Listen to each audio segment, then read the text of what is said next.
અમેરિકાની સરકારે એક ઘણા વર્ષથી આપણા દેશ ઉપર એક દબાણ ચાલે છે કે અમેરિકાનું અનાજ, અમેરિકાનું દૂધ એ ભારતમાં આવે.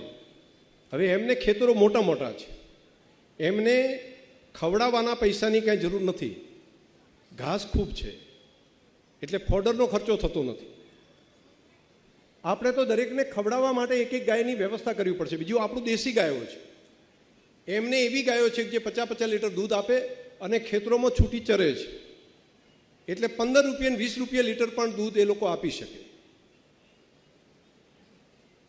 કેમ કે એમને ખવડાવવાનો કોઈ ખર્ચો જ નથી. એક બીજું, એ લોકો ફેટ વધારવા માટે, કેલ્શિયમ વધારવા માટે ત્યાં એવો નિયમ નથી કે આ વસ્તુ જ ખવડાવવી.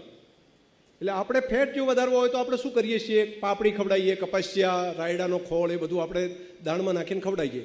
એ લોકો કતલખાનામાંથી વધેલું માંસ જે હોય, એનો ફેટ હોય, એનો ફેટ એ એના ફોડરમાં નાખી દે છે,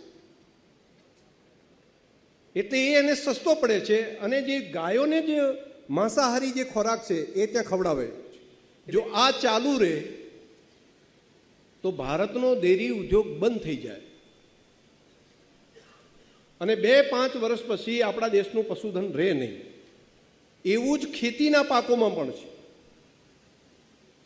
તો ખેતી માટે અને પશુપાલન માટે અમેરિકાના આટલા દબાણની વચ્ચે પણ ઝૂક્યા સિવાય દેશના પ્રધાનમંત્રી નરેન્દ્રભાઈ મોદીએ એ સ્ટેન્ડ લીધું કે ગમે એટલા દબાણની વચ્ચે પણ અમેરિકાના ખેડૂતોનો ખેતીનો પાક અને તેના પશુપાલકોનું દૂધ એ મારા ભારતની ધરતી ઉપર